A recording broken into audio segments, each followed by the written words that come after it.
তোর অন্তত একবার ভাবা দরকার ছিল এই রিলেশন করার আগে। ও তোকে ছ্যাঁকা দিল, এখন ঠেলা সামলা। আমি জোস আছি, কোনো রিলেশন নেই আর কোনো ঝামেলাও নেই। তুই রিলেশন না থাকলে কি হবে? ভার্সিটির সব ছেলেরা তোর পেছনে ঘুরে, যেমন রূপ আর তেমনি সম্ভ্রান্ত পরিবার তোর। আর কি লাগবে তোর? বুঝতে হবে who I am, Ihita Chowdhury. Status তো অবশ্যই থাকবে। চোখ থেকে সানগ্লাস খুলে গাড়ি থেকে নেমে তিথি গাড়ি থেকে নামলো না। ভার্সিটিতে এসে গেছে, তবুও গাড়ি থেকে নামছে না। আমি তিথিকে বললাম, নামবি না নাকি তোকে সহ গাড়ি লক করে দিব? দাঁড়া, আসছি। আমি গাড়ির চাবি আঙুলে ঘুরাতে ঘুরাতে ক্যাম্পাসে ঢুকলাম। তিথি আমার পেছন পেছন আসছিল।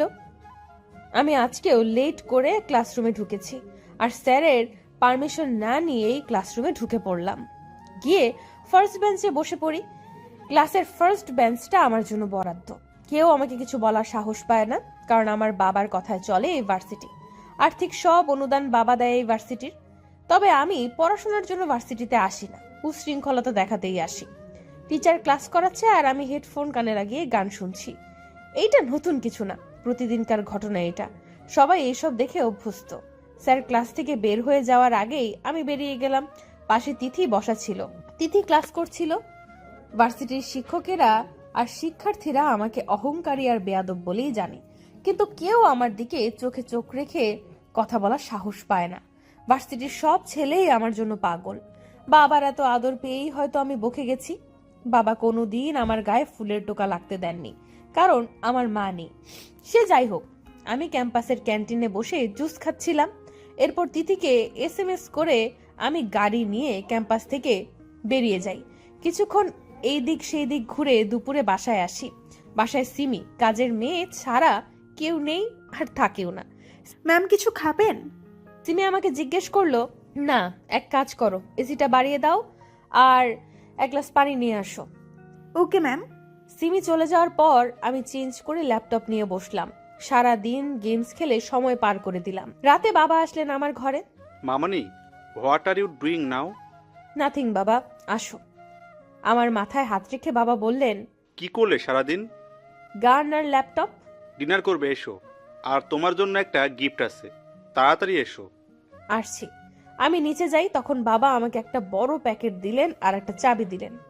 এগুলো কি বাবা? প্যাকেট তোমার জন্য, লেটেস্ট মডেলের ড্রেস আর নতুন গাড়ির চাবি এইটা। সত্যি? গাড়ি কোথায় বাবা? গার্ডেনে। আমি দেখে আসছি। পিছু পিছু সিমি আর বাবাও এলেন। আমি গাড়ি চালাচ্ছিলাম আর হাসছিলাম, তা দেখে বাবা কেঁদে দিলেন। চোখের পানি মুছে তিনি আমাকে নেমে আসতে বললেন। আমি আসার পর দুইজন একসাথে ডিনার করলাম আর যে যার মতো শুয়ে পড়লাম। পরের দিন সকালে আমি নতুন গাড়ি নিয়ে ভার্সিটিতে যাই। গাড়ি থেকে নামার সাথে সাথে পাশে থাকা কাদা দিয়ে একটা ছেলে আমার ড্রেস নষ্ট করে দেয়। ছেলেটা বাইক নিয়ে ঢুকছিল ভার্সিটিতে। আমি রেগে আগুন হয়ে যাই আর ছেলেটার কলার ধরে বলি, how dare you to spoil my dress. রাগে আমি তাতে দাঁত চেপে আছি। Ma'am, mind yourself. What did you say? তুই আমাকে বলছিস এই কথা? এই ছেলে, এই ছোট লোক, তোর এত বড় সাহস কি করে হয় ইহিতা চৌধুরীর সাথে এইভাবে কথা বলার? অব্র বাইক থেকে নামে, সাথে ছিল অব্রর ফ্রেন্ড, সেও নামে। আর আমার এমন আচরণ দেখে সবাই ক্যাম্পাসে জড়ো হয়। এই যে মিস, কথা সাবধানে বলুন। আমার বিহেভ ছোট লোকদের মতো করিনি যে এইভাবে আমায় অপমান করবেন। তুই কি ইউনিভার্সিটির স্টুডেন্ট? আগে তো তোকে দেখিনি, আর এই কারণে তুই জানিস না যে আমি কে আর তোর কি হাল করতে পারি। আমার জানার প্রয়োজন নেই। আমি আপনার মতো ফ্যাশন শো করতে আসিনি ক্যাম্পাসে। নিজের দিকে তাকিয়ে দেখুন কি বাজে লাগছে। আবার আপনি অসবের মতো চেঁচাচ্ছেন। তোকে আজ আমি মেরেই ফেলবো। আমি গাড়ি থেকে হকি স্টিক বের করে অব্রর গায়ে মারার আগেই অব্র আমাকে থাপ্পড় মারে। সবাই হয়ে যায়, প্রিন্সিপাল সহ, কিন্তু কারো আগানোর সাহস নেই। কেমন মেয়ে আপনি? মিনিমাম মেয়েদের মতো আচরণ নেই তো আপনার মধ্যে। ফালতু সব। এই কথা বলে আমি বাইক নিয়ে সেখান থেকে চলে গেলাম। ইহিতা গালে হাত দিয়ে স্টিল দাঁড়িয়ে আছে। তিথি ইহিতার বাবাকে ফোন দিয়ে ভার্সিটিতে আসতে বলেছে এতক্ষণে। ইহিতার বাবাকে দেখে সবাই সালাম দেয় আর প্রিন্সিপাল এগিয়ে আসেন। ইহিতাকে ঠায় দাঁড়িয়ে থাকতে দেখে ইহিতার বাবা সামনে গেলেন, কিন্তু ইহিতা নড়ছে না। এরপর তিথি সব বলার পর ইহিতার বাবা চশমা চোখ থেকে খুলে ভেঙে ফেলেন আর প্রিন্সিপালকে জিজ্ঞেস করেন ইহিতাকে কোন ছেলে মেরেছে। তাকে যেন 1 মিনিটে এখানে আনে। প্রিন্সিপাল আমাকে ডেকে পাঠালেন। আমি ইহিতার বাবার সামনে আসলাম। তোর সাহস হয় কি করে আমার কলিজার উপর হাত তোলা? যাকে এখনো একটা পিঁপড়া কামড় দেয়নি, আর আজ তাকে তুই মেরেছিস। দেখ কি করেছিস আমার মেয়ের। What is this? এইটা কি ভার্সিটি নাকি কারো বাবার সম্পদ? আর আপনার মেয়ে আমার সাথে কি করেছে সেটা দেখেননি? না দেখে কেন মারলেন আমাকে? আমার মেয়ে তোকে মেরে ফেলবে, তবুও একটা আওয়াজ করতে পারবি না। তুই কোন সাহসে মেরেছিস আমার মেয়েকে? জবাব দে। সরি, সেইটা আপনার মেয়েকেই জিজ্ঞেস করবেন। আমার ক্লাস আছে, ছাড়ুন। এই বলে আমি সেখান থেকে চলে এলাম। ইহিতার বাবা ইহিতাকে গাড়িতে বসিয়ে নিয়ে গেল বাসায়। ইহিতার গালে আমার 3 আঙ্গুলের দাগ স্পষ্টভাবে ফুটে আছে। সিমিকে দিয়ে ইহিতার গালে যত মেডিসিন আছে সব লাগালো ইহিতার বাবা। ইহিতা চুপ করে আছে এখনো। ইহিতাকে কথা বলতে বলছে সিমি আর ইহিতার বাবা, কিন্তু ইহিতা কথা বলছে না। ইহিতা এই প্রথম কারো হাত থেকে মার খেলো। কোনো শিক্ষক কোনোদিন তার দিকে চোখ রাঙিয়ে কথা বলেনি, আর মার দেওয়া তো দূর, কিন্তু আমি আজ ইহিতাকে ভার্সিটির সবার সামনে চর মেরেছি। ইহিতার কাছে এটা অনেক বেশি যন্ত্রণা লাগছে। এক পর্যায়ে ইহিতা ঘরে সব কিছু ভাঙচুর করতে শুরু করে। আশরাফ চৌধুরী ইহিতাকে বলেন, মা, তোর যত খুশি ভাঙ, কিন্তু একটু কথা বল আর একটু শান্ত হ। বাবা, ওই ছেলেকে আমি আস্ত রাখবো না। ও আমায় মেরেছে। ইহিতা চৌধুরীকে মেরেছে ও। শেষ করে ফেলবো আমি ওকে। আমি নিজে ওকে শাস্তি দিব, তুই শুধু একটু শান্ত হ ইতিতা। এরপর ইহিতা চুপচাপ বিছানায় গিয়ে আয়নায় নিজের মুখ দেখছে। এখনও হাতের ছাপ দেখা যাচ্ছে। এরপর ইহিতা আয়নাও ভেঙে ফেলে। পরে 1 মাস ইহিতা ভার্সিটিতে যায়নি, এমনকি বাসা থেকেও বের হয়নি। ওইদিকে আমার ঠিকানা কেউ জানে না বলে ইহিতার বাবা আমাকে কিছু করতে পারেননি। 1 মাস পর ইহিতা ভার্সিটিতে যায়। আমি 4 তলায় আনমনে হয়ে দাঁড়িয়ে আছি। ইহিতার গাড়ি দেখে চমকে গেলাম। দ্রুত নিচে নেমে আসি। ইহিতা একটা বই হাতে নিয়ে ক্লাসরুমের দিকে যায়। আমি ইহিতাকে থামাই। ইহিতা। ইহিতা পেছন ঘুরে রাগী দৃষ্টিতে তাকালো আমার দিকে। সরি, সেদিন আপনাকে থাপ্পড় মেরেছিলাম বলে। আমি চট করে রেগে গিয়ে কি করি আমার খেয়াল থাকে না, তাই ওইভাবে রিয়্যাক্ট করে ফেলেছিলাম। আপনি গত 1 মাস আসেননি ভার্সিটিতে, তাই সরি বলতে পারিনি। ইহিতা কিছুই না বলে উপরে চলে যায়। ইহিতা আর আমি দুইজনই কেমিস্ট্রি ডিপার্টমেন্টের স্টুডেন্ট, কিন্তু আমাকে দেখে কেউ বলবে না যে আমি স্টুডেন্ট। মনে হয় পড়ালেখা শেষ। আজ ইহিতা প্রথম বেঞ্চে না বসে 3 নম্বর বেঞ্চে বসলো আর ইংলিশ ক্লাসটা মনোযোগ দিয়ে করলো। স্যার একটা কোশ্চেন করেছিল, যেটার উত্তর আমি ছাড়া আর কেউ দিতে পারেনি। সবাই অবাক হয়ে যায় আর লেকচারার নিজে অভিভূত হয়ে যান আমার উত্তর শুনে। ইহিতা তখন উত্তরটা নোট করলো। ইংলিশ ক্লাস শেষ করে সবাই ল্যাবে গেল, কিন্তু ইহিতা বসেছিল। আমি বের হওয়ার আগে ইহিতাকে বললাম, যাবেন না ল্যাবে? That's none of your business, just go from here. Otherwise? হ্যাঁ, ওই দিন কিছু বলিনি, বাট এইটা ভেবো না ইহিতা কিছু করতে পারে না। ওকে, ভাবলাম না। এই বলে আমি চলে গেলাম। ক্লাস শেষ হওয়ার পর আমি ক্যাম্পাসে বন্ধুদের সাথে আড্ডা দিচ্ছিলাম। ইহিতা গাড়িতে উঠতে যাবে, তখন এক ভিক্ষুক এসে দাঁড়ালো ইহিতার সামনে। ইহিতা রেগে যায়। আমি ছাড়া আর কি কেউ নেই দান করার? আমার কাছে কেন আসলি? অব্রর এইটা দেখে প্রচন্ড রাগ হয়। আমার সামনে দাঁড়িয়ে মানিব্যাগ থেকে 500 টাকার একটা নোট বের করে ভিক্ষুককে দিয়ে সেখান থেকে চলে যেতে বলল। গাড়ি বাড়ি থাকলেই মানুষ মানুষের মতো হয় না, অধিকাংশ ক্ষেত্রে কুকুরই হয়, যেমনটা আপনি নিচে। এই কথা বলে আমি 1 সেকেন্ড না দাঁড়িয়ে বাইক নিয়ে চলে গেলাম। আমি রাগে গাড়ি হাই স্পিডে চালিয়ে বাসায় এলাম। আমি বাবাকে ফোন করে বাসায় আসতে বললাম। বাবা অফিসের সব কাজ ফেলে বাসায় চলে আসলেন। বাবা, এই ভার্সিটিতে হয় ওই ছোট লোকটা থাকবে, নয়তো আমি। কোন ছোট লোক? ওই দিন যে আমায় মেরেছিল। ও আবার কি করেছে তোমায়? আজকে ও আমায় কুকুর বলেছে। কুকুর? হোয়াট? আমি এখনই প্রিন্সিপালের সাথে কথা বলছি। ওই ছেলেকে ভার্সিটি থেকে বের করে দিন। স্যার, সেটা সম্ভব না। হোয়াট? আপনি আমাকে বলছেন সম্ভব নয়? সরি স্যার, ছেলেটা অনেক মেধাবী আর আউটস্ট্যান্ডিং পার্সোনালিটি। ওর মতো ভার্সিটিতে সেকেন্ড কপি নাই। আর সবচেয়ে বড় কথা, এইবার ভিপি ইলেকশনে ইতিতা মামুনির বিরুদ্ধে অব্র দাঁড়াবে।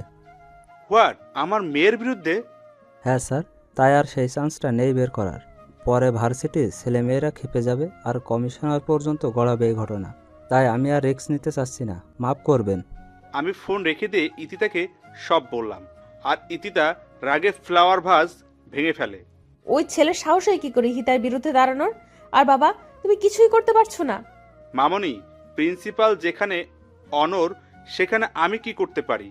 বাট তুই টেনশন করিস না, সবাই তোকেই জয়ী করবে। তুই মাথা ঠান্ডা করে একটু বাইরে থেকে ঘুরে আয়। নো, আমি কোথাও যাব না। পাগলামি করিস না ইতিতা, চল আমার সাথে, বাইরে যাব। রেডি হয়ে আসি। যা, তাড়াতাড়ি আসবি কিন্তু। ওকে। বাবা আমার মন ভালো করতে বাইরে ঘুরতে নিয়ে যায়। সিটি ম্যাক্সের সামনে আমি অব্রকে দেখি আয়মান মির্জা আর মিসেস আয়মান মির্জার সাথে। আমি বাবাকে বলি গাড়ি থামাতে। বাবা, ওই ছেলে এখানে কি করছে, তাও আয়মান মির্জার সাথে? আয়মান মির্জা কই দেখি? দেখো। সত্যি তো আয়মান মির্জার সাথে এই ছেলে। আর এই ক্ষেত মার্কা ছেলেকে দেখ, কি স্মার্ট লাগছে। ব্যাপার কি? বাদ দাও, চলো। এই কথা বলে আমি সেখান থেকে চলে এলাম। আয়মান মির্জা হচ্ছে ওয়ার্ল্ড ইয়াং লিডারশিপের মেইন লিডার। আমি বাসায় এসে ভাবতে লাগলাম আয়মান মির্জার সাথে ওই ছেলে কেন থাকতেও পারে, তা আমার কি। আমি এসব ভাবতে ভাবতে ঘুমিয়ে গেলাম। 3 দিন পর ভিপি ইলেকশন। ভার্সিটিতে এই নিয়ে অনেক হইচই হচ্ছে, কারণ এই প্রথম আমার বিরুদ্ধে কেউ ইলেকশন করছে। আমি যথারীতি ভার্সিটিতে গিয়ে যা করার তাই করলাম। কোনো ক্লাস না করে এই বাসায় চলে আসলাম। ইলেকশনের আগে পর্যন্ত আমি ভার্সিটিতে যাইনি।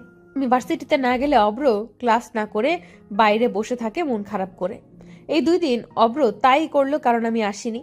ইলেকশনের দিন আমি আসলাম ক্যাম্পাসে, নীল রঙের শার্ট আর বাদামি রঙের প্যান্ট পরে, চুলগুলো খোলা আর সানগ্লাস পরা।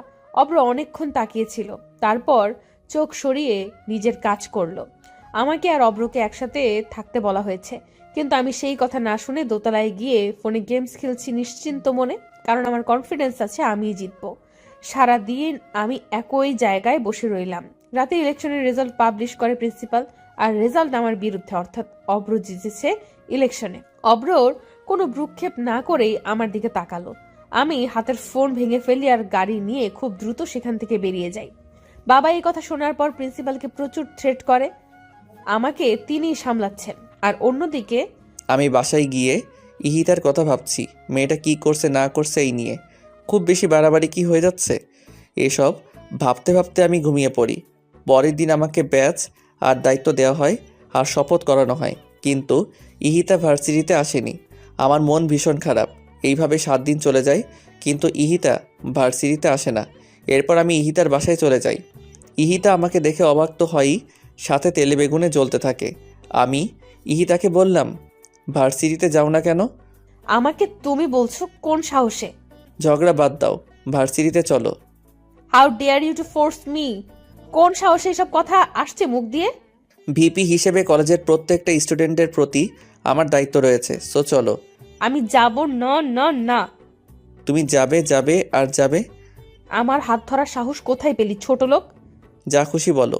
ও হ্যাঁ, আজকে থেকে প্রতিদিন ভার্সিটিতে যাবে আর নিয়মিত ক্লাস করবে। আর মোস্ট ইম্পর্টেন্টলি, এসব ড্রেস আর পরা যাবে না। যাও তাড়াতাড়ি চেঞ্জ করে এটা পরে আসো। My foot. প্যাকেটটা ছুঁড়ে মেরে আমি বললাম, এইটাই যে তোমায় পড়তে হবে ইহিতা চৌধুরী। বের হও আমার বাসা থেকে। Just get out from here. আগে ভার্সিটিতে চলো। আর তুমি যদি স্বইচ্ছা এই ড্রেসটা পরে ভার্সিটিতে না যাও, তাহলে আমি নিজের হাতে তোমায় এই ড্রেস পরাবো আর ভার্সিটির সবার সামনে তোমায় কিস করব। বলো কোনটাতে রাজি তুমি?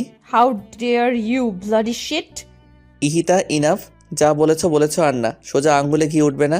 বুঝেছি, আঙ্গুল বাঁকা করতেই হবে। আমার বাসায় এসে আমার সাথে এই ব্যবহার? তোকে আমি দেখে নেব ফাজিল। 10 মিনিটে আসো।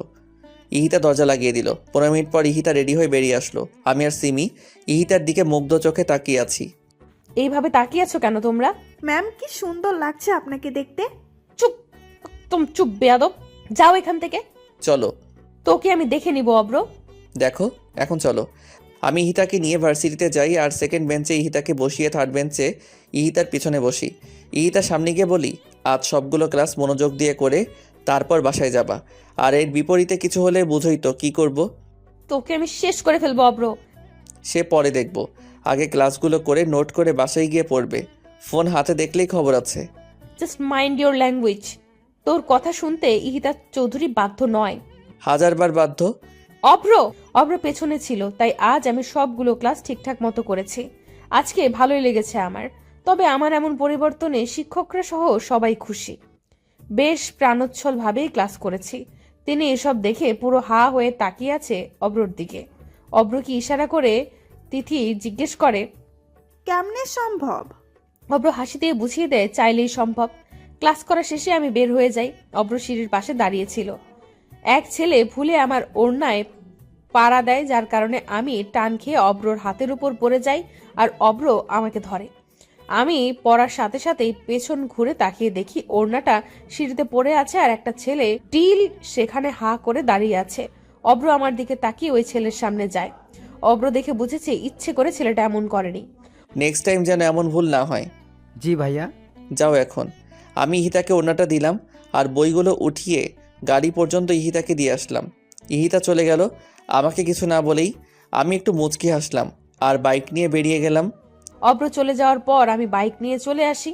বাসায় এসে ড্রেস খুলে টুকরো টুকরো করে কাটি আর সেইগুলো ছাদে নিয়ে উড়িয়ে দেই। অব্রকে মনে মনে অনেক বকা দিচ্ছি। এরপর নিজের মতো করে এসে খাওয়া দাওয়া শেষ করে ল্যাপটপ নিয়ে বসি। এর মধ্যে আমার ফোন বাজলো। ফোন রিসিভ করার সাথে সাথে অপর পাশ থেকে একটা ছেলে বলল, কাজটা ভালো করলে না ইহিতা, এর মাসুল তোমায় গুনতে হবে। এই বলে ছেলেটা ফোন কেটে দিল। আমি ভ্যাবাচাকা খেয়ে গেলাম। কে ফোন করলো আর কেনই বা এসব বলল? আমি আবার কল ব্যাক করে দেখলাম, কিন্তু ফোন বন্ধ। আমি এসব পাত্তা না দিয়ে আবার নিজের কাজে মনোযোগ দিলাম। বাবা বাসায় আসার পর একসাথে ডিনার সেরে শুয়ে পড়লাম। আমি ভাবতেও পারিনি আগামীকাল আমার জন্য কি অপেক্ষা করছে। আমি সকালে ঘুম থেকে উঠে শর্ট ড্রেস পরে ভার্সিটিতে যাব বলে গাড়ি নিয়ে বের হলাম। অর্ধেক রাস্তা যাওয়ার পর আমি খুব জোরে গাড়ি ব্রেক করলাম, তাই হোল্ডিং এর সাথে লেগে আমার মাথা কেটে যায়। গাড়ি ব্রেক করার কারণ হলো সামনে একটা কার দাঁড়ানো। আমি কপালে টিস্যু ধরে বেরিয়ে আসি। গাড়িটার সামনে যাওয়ার পরেই আমাকে জোর করে সেই কারে বসানো হয় আর একজনকে ফোন করে বলে আমার গাড়ি বাসায় দিয়ে আসতে। আমি গাড়িতে উঠে অব্রকে দেখে চমকে যাই আর প্রচন্ড রেগে যাই। আই ছোট লোকের বাচ্চা, তুই আমায় কেন এইভাবে নিয়ে আসতি? কোথায় নিয়ে যাচ্ছিস আমাকে? একদম কথা কম বলবে, নয়তো মুখে স্কচ টেপ মেরে দিব। গাড়ি থামা, I say stop the car. এরপর অব্র আর কোনো কথা না বলে আরো জোরে গাড়ি চালাতে থাকে, কিন্তু আমি অনর্গল চেঁচিয়েই যাচ্ছি। এক পর্যায়ে আমি গাড়িতে থাকা বটল ছুঁড়ে মারি বাইরে। এতে জানালার কাঁচ ভেঙে যায়, কিন্তু অব্র তবুও থামলো না। একটা বাংলোর সামনে গাড়ি পার্ক করলো অব্র। আমাকে গাড়ি থেকে জোর করে নামালো, কিন্তু আমি তো নামবো না। এরপর অব্র আমাকে কোলে করেই ভেতরে ঢুকালো। আমি অব্রর শার্ট ছিঁড়ে ফেলেছি জিদে, কিন্তু অব্র কিছুই করছে না। ড্রয়িং রুমে নিয়ে অব্র আমাকে বসালো। এরপর আমার হাতে একটা লেহেঙ্গা দিয়ে বলল, কুইকলি যাও আর এটা পরে আসো, জাস্ট গো ফাস্ট। উকিল সাহেব চলে আসবেন এখন। উকিল আসবেন মানে? আর তুই এইভাবে আমায় এটা পড়তে বলছিস কেন? আজ আমাদের ম্যারেজ রেজিস্ট্রি হবে। হোয়াট? ওই জানোয়ার, তোর সাহস কি করে হয় এসব বলার? ইহিতা চৌধুরীকে বিয়ে করবে তোর মতো ছোট লোক? My foot, just let me go. কে ছোট লোক আর কে বড় লোক সেটা আজই প্রমাণ হবে। বেশি কথা না বলে এটা পরে আসো, নয়তো আমি বাধ্য হব পড়িয়ে দিতে। তুই আমায় টাচ করে দেখ শুধু। আমার বাবা যদি জানে তার মেয়েকে তুই এইভাবে তুলে এনে বিয়ে করছিস, তোকে জিন্দা কবর দিবে। ভালোই আমায় ছেড়ে দে। এরপর অব্র নিজেই আমাকে জোর করে লেহেঙ্গা পরিয়ে দিল চোখ বন্ধ করে। অব্র জানে আমি পরবো না, তাই নিজেই পরিয়ে দিল। আমার যা মেকআপ করা ছিল তাতেই চলবে। এরপর অব্র উকিলকে ভেতরে আসতে বললেন। অব্র রেজিস্ট্রি পেপারে সাইন করে আমাকে বলল সাইন করতে, কিন্তু আমি কলম ছুঁড়ে মারলাম আর পেপার ছিঁড়ে ফেলি। তখন অব্র বলল, জানি তুমি এটা করবে, তাই 250 কপি রেজিস্ট্রি পেপার বানিয়েছি আমি। কয়টা ছিঁড়তে পারো দেখি। সাইন তো তোমায় করতেই হবে ইহিতা চৌধুরী। আমি সাইন করব না। না, তোর মতো লোফারকে কোনোদিন আমি বিয়ে করব না। দরকার হলে কোনোদিন বিয়েই করব না। ইহিতা সিন ক্রিয়েট করো না, ভালোই সাইন করে দাও, তাতে তোমারই মঙ্গল। মঙ্গল মাই ফুট। ফ্লাওয়ার বাস ভেঙে অব্র প্রচন্ড খেপে যায় আর আমার গালে জোরে একটা থাপ্পড় মারে। এরপর আমার হাত ধরে পেপারে সাইন করায়। সাইন করানো শেষ হলে উকিলকে চলে যেতে বলে অব্র। উকিল চলে যাওয়ার পর অব্র আমার ঘাট ধরে গালে আর কপালে চুমু দেয়। সরি, আমি তোমায় মারতে চাইনি, কিন্তু তোমার জেদের জন্যই তুমি মার খেলে। বাসায় চলো এখন। ইহিতা নড়ছে না দেখে আমি ইহিতাকে কোলে নিয়ে গাড়িতে বসাই। এরপর ড্রাইভ করে নিজের বাসায় যাই। বাসার সামনে এসে আমি ইহিতাকে নামতে বলি। এরপর ইহিতা নেমে যায় আর অনেক অবাক হয়। এইটা তো মির্জা প্যালেস, এখানে নিয়ে আসলো কেন ছোট লোকটা আমায়?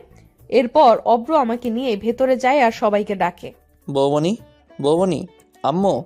কি হয়েছে দেবরজি, চেঁচাচ্ছেন কেন? তিনি ভাবি কথা বলতে গিয়ে থেমে যায় আমাদের বিয়ের সাজ দেখে। কি হয়েছে ঈশান? সবাই আমাকে ঈশান ডাকে। চেঁচাচ্ছিস কেন? এই মেয়েকে?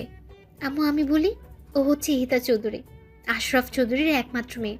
চিনেছেন? হ্যাঁ, বাট এই অসভ্য আর আনকালচার্ড মেয়ে ঈশান তোর সাথে কেন? আম্মু, আমি হিতাকে ভালোবাসি, আর এই কারণেই তোমাদেরকে না জানিয়ে বিয়ে করে এনেছি। তার জন্য আমি সরি। বৌমনিকে বলেছি সব, ভাইয়াও জানে, তুমি আর পাপা জানো না শুধু। 1 মিনিট, এখানে কোনো কমেডি শো হচ্ছে? তুই ফ্যামিলির ছোট ছেলে, আই মিন ঈশান মির্জা। হ্যাঁ ইহিতা। কিন্তু আমি যতটুকু জানি আয়ান মির্জার ছোট ছেলে লন্ডন থেকে পড়াশোনা করে আর সেখানেই সে সেটেল। তাহলে ভার্সিটিতে তুমি কেন ছিলে? তোমার জানা ভুল নয়, আমি লন্ডন থেকে পিএইচডি করেছি ইন ইংলিশ। হোয়াট? তাহলে এই ভার্সিটি? সে অনেক কাহিনী ইহিতা, এখন ফ্রেশ হয়ে রেস্ট করো। আর ঈশান তুমি ইহিতার বাবাকে কল করে আসতে বলো, আমি পাপা আর আইমানকে আসতে বলেছি। ঠিক আছে বৌমনি। আর আম্মু, তোমার সাথে আমার কিছু কথা আছে, তোমার ঘরে চলো। আর বৌমনি, তুমি ওকে আমার ঘরে নিয়ে যাও। তোর সাথে আমার কোনো কথা নেই ঈশান। আমার ছেলে আজ বিয়ে করেছে, তাও আমাদের না জানিয়ে। বাহ ঈশান বাহ। আম্মু একবার শুনুন ও কি বলতে চায়, তারপর না হয় সবটা বিচার করবেন। বৌমা, তুমি ওকে সাপোর্ট করছো? না মা, আমি শুধু আপনাকে শুনতে বলছি ঈশানের কথাগুলো। আয় আমার ঘরে। মা সেখান থেকে চলে গেলেন। যাও, আর শুনো, রেখে যেও না, ঠান্ডা মাথায় বুঝিও। আমি ঈশানকে এ কথা বলে ইতাকে নিয়ে উপরে গেলাম, আর ঈশান পা টিপে টিপে আম্মুর ঘরে গেল। আম্মু, সরি তো, তোমার ছেলে না হয় একটা ভুল করে ফেলেছে, মাফ করে দাও। না ছাড় তুই আমাকে। আমি কোনো সাধারণ ঘরের মেয়েকে আমার ছোট ছেলের বউ বানাতে চেয়েছিলাম, যে হবে নম্র ভদ্র, ঠিক আমার তিন্নি মায়ের মতো। এই বেয়াদব মেয়ের মতো মেয়েকে চাইনি। আম্মু, বৌমনির সাথে কারো তুলনা চলে না। ইহিতা অনেক ভালো মেয়ে, কিন্তু শাসনের অভাবে এমন হয়ে গেছে। প্লিজ আম্মু, ওকে কষ্ট দিও না, কারণ জানোই তো ওর মা নেই। আমার জন্য হলেও অন্তত ওকে মেনে নাও। তুমি আর বৌমনি হেল্প করলেই ও ঠিক হয়ে যাবে। প্লিজ আম্মু, প্লিজ। ঈশান, আমি কোনো ফোর্স শুনবো না, যা তুই এখান থেকে। ওয়েল স্টাবলিশ করেছি তোদের দুই ভাইকে। আমি আর তোর পাপা মিলে কোনো দিন কোনো কিছুতে অপূর্ণ রাখিনি। দেশের বাইরে রেখে মানুষ করেছি তোদের, যাতে কোনো বাজে সঙ্গ না পাস। কিন্তু ঈশান, আজ তোর ভাইয়ের স্ট্যাটাসটা কোথায় থাকবে, আর তোর পাপারই বা ইমেজ কোথায় থাকলো? এটা পারো কি ভাবলি না? তোর কথা আমি বাদই দিলাম। 14 বছর পর দেশে এসে 14 দিন যেতে না যেতে এই কাজ করে ফেললি। আম্মু, মাফ করে দাও আমায়। জীবনের প্রথম আর শেষ ভুল এইটাই। ঈশান, লিভ মি অ্যালোন। আম্মু, ঈশান, ডোন্ট বি ইমোশনাল। এসব আমার একদম পছন্দ নয়। আম্মু আসবো? আয়। ভাইয়া আম্মুকে একটু বোঝা না। দেখ, আম্মু কিছুতেই বুঝতে চাইছে না। তুই যা, আমি দেখতেছি। ভাইয়া, ঈশান, যেতে বলছি না আমি? যাচ্ছি।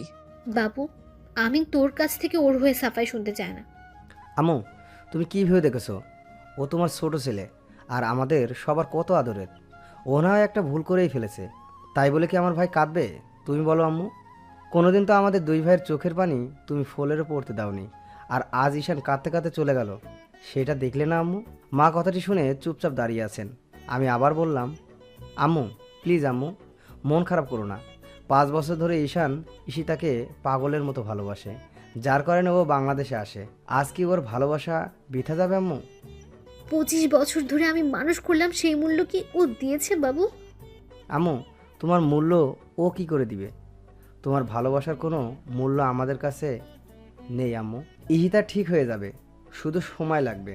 তুমি আর তিন্নি ওকে সাপোর্ট করো, দেখবে সব ঠিক হয়ে গেছে। আম্মু, এই নাও নেকলেস, ইহিতাকে বরণ করো এইটা দিয়ে। আইমান একটা হীরার নেকলেস আমার হাতে দিয়ে বলল, বাবু প্লিজ আম্মু, চলো। চল। থ্যাংক ইউ আম্মু, জানি তুমি বুঝবে। আমার আম্মু বেস্ট। হয়েছে, এখন চল ঈশানের ঘরে। আসো। ওদিকে আমি ঈশানের ঘরে গিয়ে থতমত খেয়ে গেলাম। দেওয়ালের সব জায়গায় ঈশানের ছবি। এত সুন্দর লাগছে ঈশানকে, যা আমি মুগ্ধ হয়ে শুধুই দেখছি। ভাবি বলল, এটাই আমার দেবর, আর এতদিন যে রূপ দেখেছো সেটা সাময়িক, শুধুমাত্র তোমার জন্য। আমার স্মার্ট দেবর তোমার জন্য খ্যাত সাজলো। এতে অবশ্য আমি আর তোমার ভাইয়া অনেক রিয়্যাক্ট করেছিলাম, কিন্তু ও পরে মানিয়ে নিয়েছে, কারণ লাভ এট ফার্স্ট সাইট বলে একটা কথা আছে। আপনাকে আমি পার্সোনালি চিনি না, কিন্তু আপনার বিষয়ে যতটুকু জানতাম আপনি তার থেকে অনেক বেশি ভালো। তাই? আমি মোটেও ভালো না, যখন বকবো তখন বুঝবে। তিন্নি আসবো? আসো। তুমি কখন আসলে? 20 মিনিট হবে। ঈশান কই? ও তো ঘরে আসে নাই। কেন, আম্মুর সাথে না ছিল? দাঁড়াও আম্মু, আমি ঈশানকে নিয়ে আসছি। আমি ছাদে গিয়ে ঈশানকে পেলাম, আর ঈশান দাঁড়িয়ে দাঁড়িয়ে কাঁদছে। ঈশান, তুই আবারও কাঁদছিস? ভাইয়া তুমি চল, কোথায়? সারপ্রাইজ আছে, চল। আমি ঈশানকে নিয়ে ঈশানের ঘরে গেলাম। ঈশানকে দেখে ইহিতা রেগে গেল, কিন্তু তিন্নির ইশারাতে থেমে গেল ইহিতা। মা ইহিতাকে নেকলেস পরিয়ে দিয়ে দোয়া করলেন, কিন্তু ইহিতা এতে ভ্রুক্ষেপই করলো না। ইহান আমাকে জড়িয়ে ধরলো। ভাইয়া তোকে কোনোদিন থ্যাঙ্কস দেইনি, আর আজও দিব না। শয়তান ছেলে, তোর কাছ থেকে আমি থ্যাঙ্কস চেয়েছি। ইউ আর বেস্ট ভাইয়া। এইসব পামে আমি ফুলছি না। হিংসে হচ্ছে কিন্তু আমার। তুমি আমার বরকে জড়িয়ে ধরে রেখেছো। বৌমনি, আগে আমার ভাই, তারপর তোমার বর। হইছে, তিনজন ফ্রেশ হয়ে নিচে আসেন। লাঞ্চ করতে হবে তো নাকি? পাপা আসুক। পাপা আসছে। আচ্ছা, তুমি আগে ঘরে আসো, কথা আছে আমার। চলো। এরপর সবাই ঈশানের ঘর থেকে চলে গেল।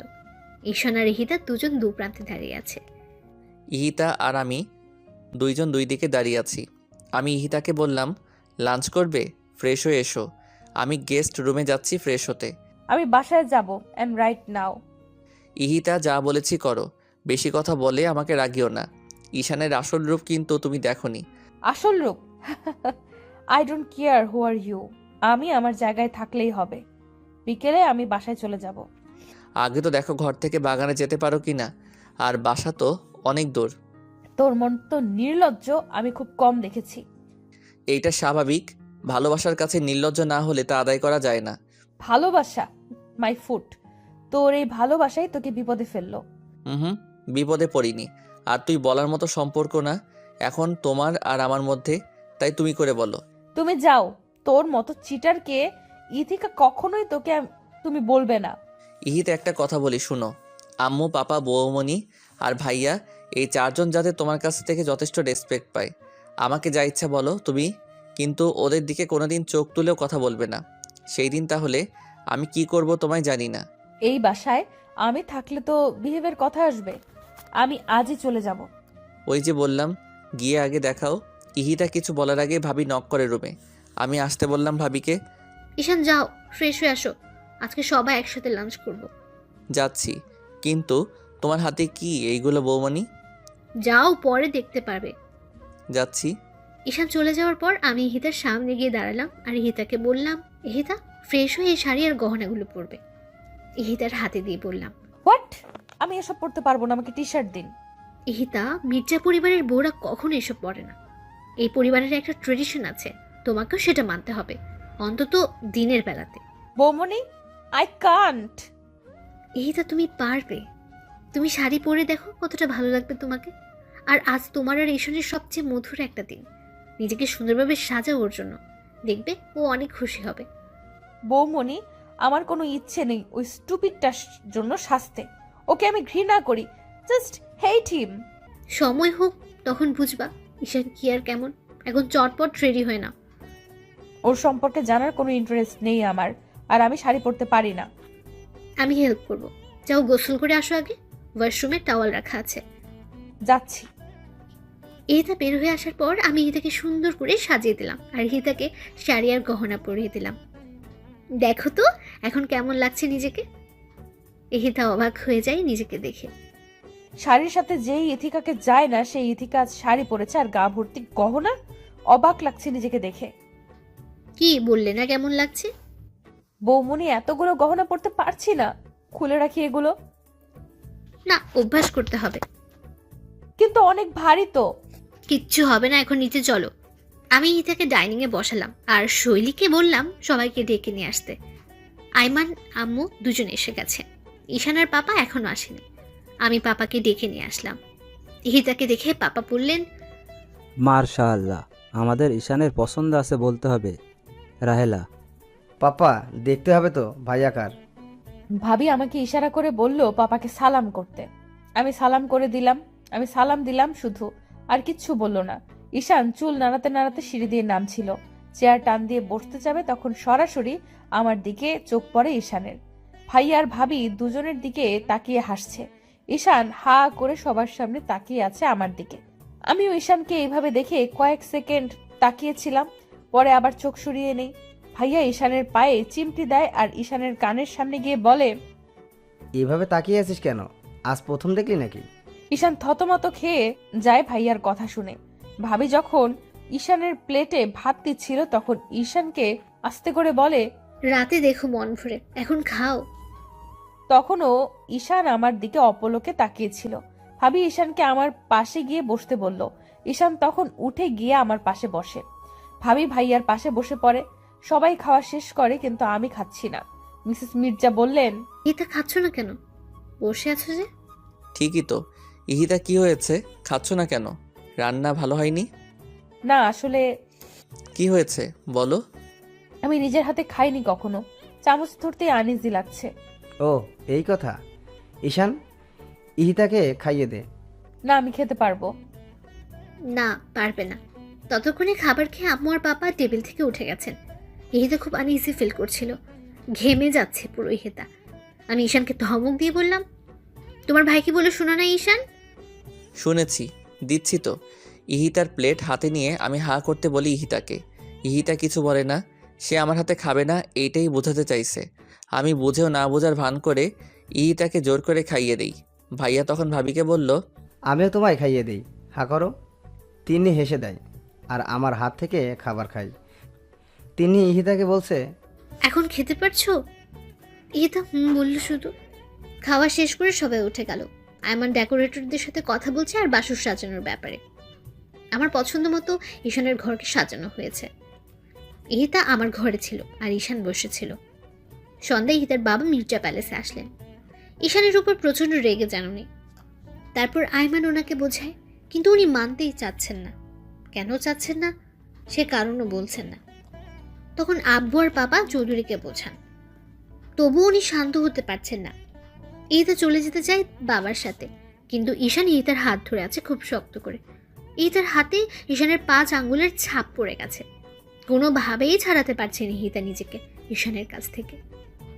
ঈশান তখন চৌধুরীকে বলল, বাবা, ও এখন আমার স্ত্রী।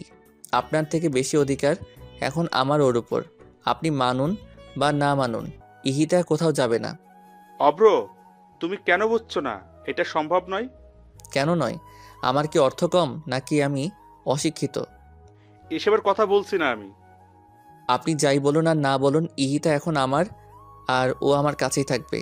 ওকে, এখানে আমারও আর কিছু করার নেই, কিন্তু পরে আফসোস করো না যেন। ইহিতার বাবা কাঁদছিলেন তখন। কোনো আফসোস হবে না। আর আফসোস কেন হবে? ভালোবাসাকেই তো বিয়ে করেছি। দেখে রেখো ওকে। মির্জা সাহেব, দেখে রাখবেন আমার মেয়েটাকে, কখনো চুল পরিমাণ কষ্ট দেয়নি ওকে। আপনি চিন্তা করবেন না চৌধুরী সাহেব, আমরা আছি। এরপর ইহিতার বাবা চলে গেলেন। ইহিতা কাঁদছিল বাবার কান্না দেখে। ইহিতার চোখে পানি আমি এই প্রথম দেখলাম। আমি ইহিতার চোখের পানি মুছে দিলাম আর হাত ছেড়ে দিলাম। আমি ইহিতার হাত ছেড়ে দেই। ইহিতার ফর্সা হাত নীল রঙের হয়ে গেছে। আমি দেখে ভয় পেয়ে যাই। ভাবি মলম নিয়ে আসে তাড়াতাড়ি করে। আমি মলম লাগাতে যাব, তখন ইহিতা বলে, লাগবে না, ব্যথা পাইনি আমি। এই কথা বলে আমি উপরে চলে যাই। ঈশানও মলম নিয়ে পিছু পিছু আসে। আমি গেস্ট রুমে গিয়ে বসি আর চাদর খামচাচ্ছি জেদে। ঈশান এইটা দেখে বুঝতে পারলো আমি অনেক রেগে আছি। ঈশান আমার সামনে আসলো, আমার হাত টান দিয়ে নিজের পায়ের উপর রাখে। কি হচ্ছে কি? ইহিতা প্লিজ মলমটা লাগাতে দাও। আমি সরি, বুঝিনি এমন হয়ে যাবে। Don't touch, just leave me alone. Ihita please. No, I am all right. যা ইচ্ছে হয় আমাকে বলো, কিন্তু মলমটা লাগাতে দাও হাতে, নয়তো ব্যথা করবে আর ফুলে যাবে। যাক, তুই হ্যাপি হবি তো তখন। ইহিতা, এটা কি ধরনের কথা বলার স্টাইল? সরি, পারমিশন দানি আসার জন্য। আরে না বৌমনি, পারমিশন কিসের? বসো। এই ঘরে কেন তোমরা? তোমাদের ঘরে যাও। না, আমি এখানেই থাকবো, ওই ঘরে যাব না।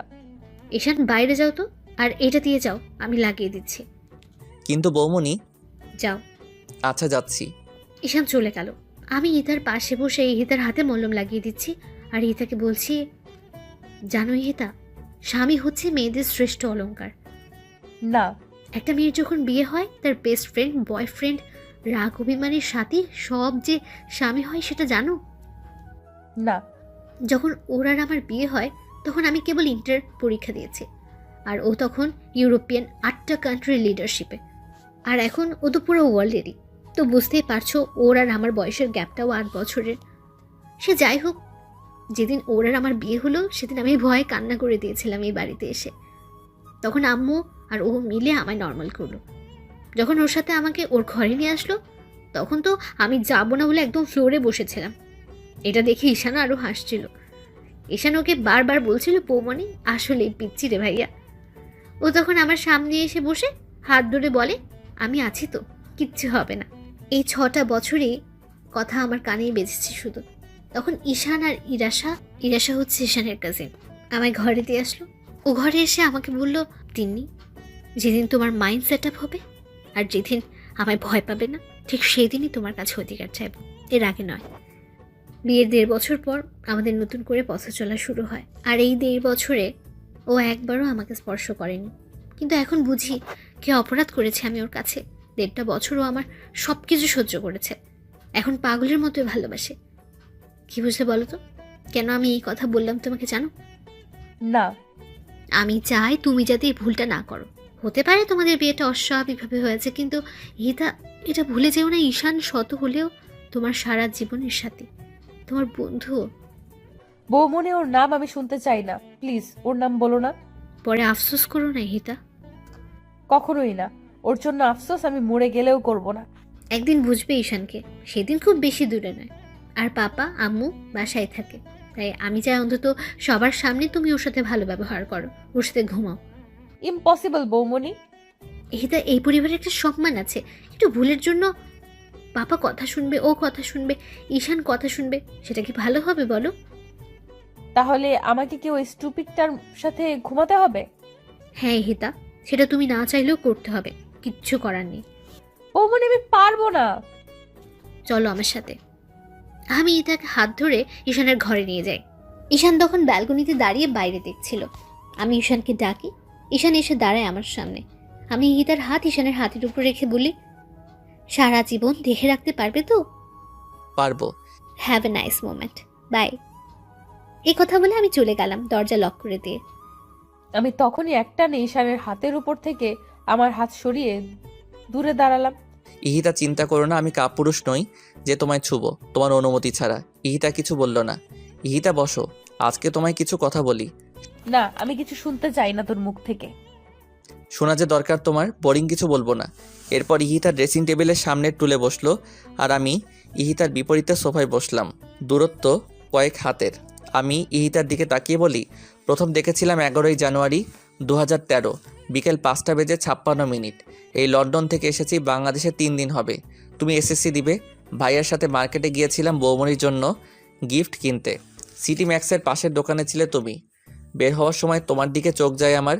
White T shirt, black jeans আর স্ট্রেট করা চুলগুলো একদম খোলা। সাথে তোমার বাবা ছিল। আমি এক দৃষ্টিতে তোমার দিকে তাকিয়েছিলাম। তখন ভাইয়া বলল, এমন করে কি দেখছি? আমি বললাম, একটা পরীকে। তখন ভাইয়া হেসে দিল আর বলল, ওই মেয়ের ডিটেলস আমার জানা, বাসায় চলো বলছি। আমি তখন ভাইয়াকে জিজ্ঞেস করেছিলাম, কিভাবে চিনো? ভাইয়া বলল, আশরাফ চৌধুরী মেয়েকে সবাই চিনে। তখন ভাইয়া সব বলল, তোমার জেদ, তোমার অহংকার, তোমার ডোন্ট কেয়ার অ্যাটিটিউড সম্পর্কে। আমি তখন ভাইয়াকে প্রমিস করেছিলাম ওকে আমি আমার করব। তখন থেকে শুরু হলো আমার ভাবনা তোমায় নিয়ে। যতই ভাবতাম ততই ভালো লাগতো। লন্ডনে আমার রুমে তোমার ছবি লাগানো, সেইগুলো দেখতাম আর ভাবতাম কবে তুমি বড় হবে। যখন আমার পিএইচডি কমপ্লিট হলো তখনই ভাইয়াকে বলে প্ল্যান করে তোমার ভার্সিটিতে যাই। প্রিন্সিপাল স্যার সব জানেন। আর যেদিন তোমায় চর মেরেছিলাম সেই দিন আমি নিজের হাত কেটেছি। এই দেখো। ইহিতার সামনে হাত বাড়িয়ে দিয়ে, বৌমনি খুব বকেছিল সেই দিন যখন তুমি আমার দেওয়া ড্রেসটা কেটে ফেলেছিলে। তখন অনেক রাগ হয় আমার, আর তাই আমি তোমাকে এইভাবে বিয়ে করে নিয়ে আসি। বলো, আমার ভাবনা আর আমার কাজে কি কোনো ভুল ছিল? একটাই তোর ভুল, সেইটা আমায় ভালোবাসা আর বিয়ে করা। সেই ভুল তুমি চাইলে শুধরে দিতে পারো। মরে গেলেও না, কখনো তোকে মেনে নিব না আমি। শুনেছিস তুই? তাহলে তো আমার পাগলামি অ্যাপ্লাই করতে হবে আমার বউয়ের উপর। How dare you! তোর বউ কে? এই সুন্দরী আর পরীটা। চলো ঘুমাবে। তোর সাথে না। হ্যাঁ, আমার সাথেই, আর আমার বুকের উপরে। হোয়াট? ইহিতাকে আমি কোলে তুলে নিলাম। ইহিতা আমার পিঠে মারছে ওকে ছাড়ার জন্য, কিন্তু আমি শুনছি না। আমি ইহিতাকে ফুল দিয়ে সাজানো বিছানায় শুয়ে দিলাম। ইহিতা এক সাইড হয়ে শুয়ে পড়ল। আমি বিছানায় শুই আর ইহিতাকে টেনে ওর পাশে নিয়ে আসি। আমাকে তুই টাচ করবি না। তুই তোর মতো থাক আর আমায় আমার মতো থাকতে দে। না, তোমায় টাচ করার পুরো অধিকার আছে আমার, কিন্তু এখন যদি তুমি চুপচাপ আমার কাছে না ঘুমাও তাহলে তোমার সাথে নেক্সট ডে যা করব তার জন্য তুমি প্রস্তুত থাকবে না ইহিতা। সো বুঝতেই পারছো কি করব।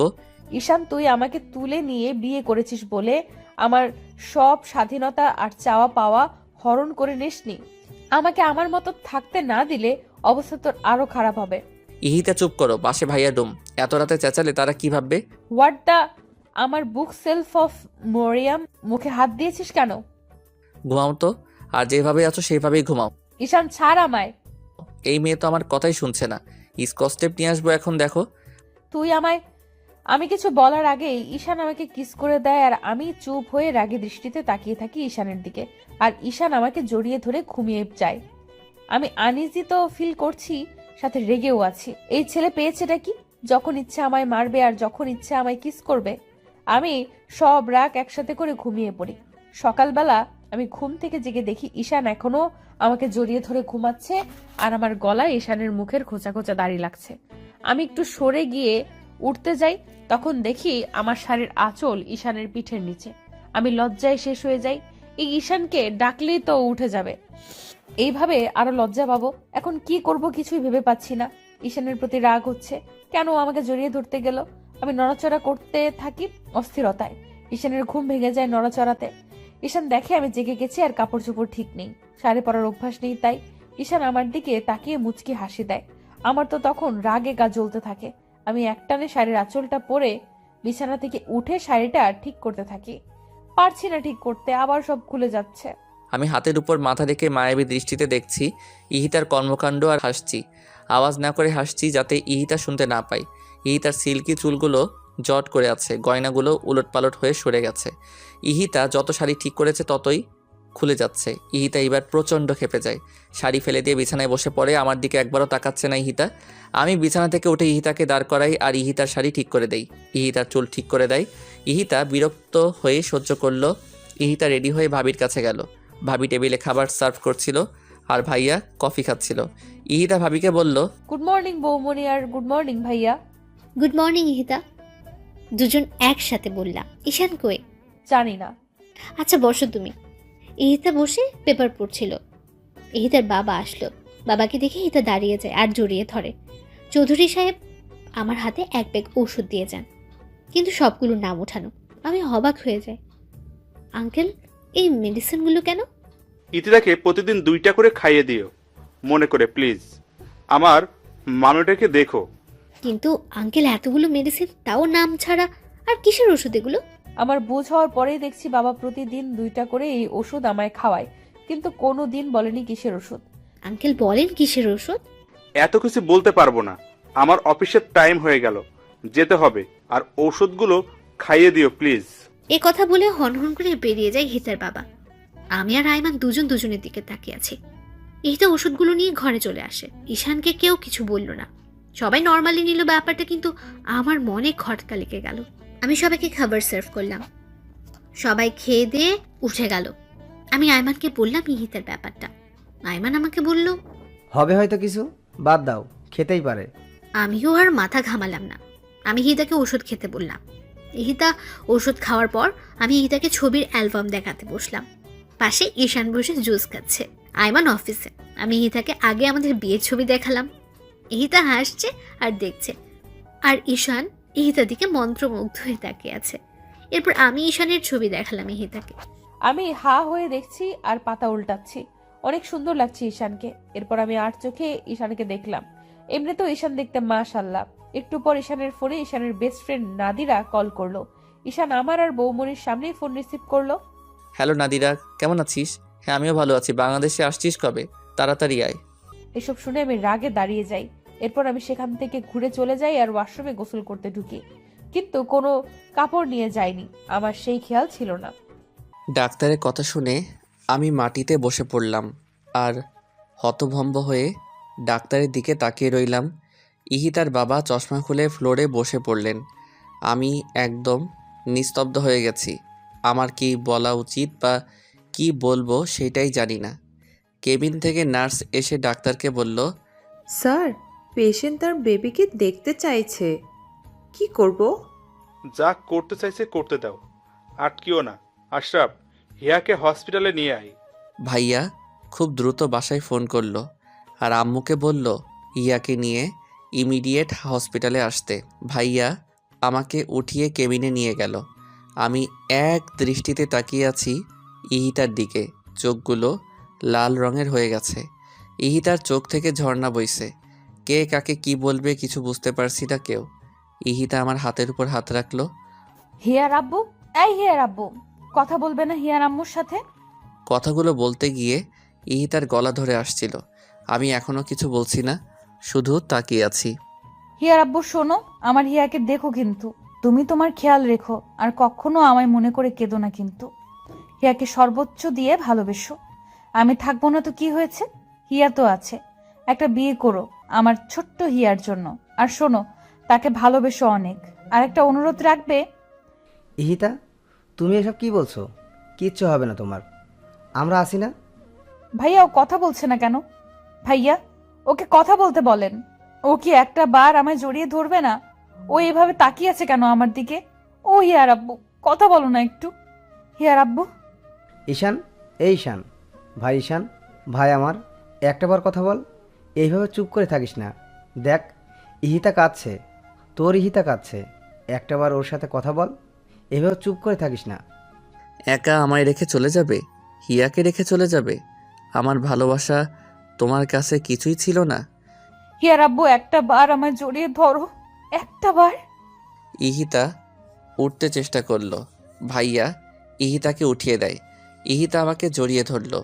আমিও ইহিতাকে পাগলের মতো জাপটে ধরে আছি। ইহিতার চুলগুলো সব আমার হাতের মুঠো বন্দি হয়ে আছে। কেঁদে দুইজনেই গা ভাসাচ্ছি। ইহিতার আব্বু, ভাইয়া, ভাবি, ডাক্তার, নার্স সবাই কাঁদছে। ভাবি সামনে আগানোর সাহস পাচ্ছে না। এরই মাঝে বাবা মা হিয়াকে নিয়ে কেবিনে ঢুকলো। হিয়া কাঁদছে অনেক।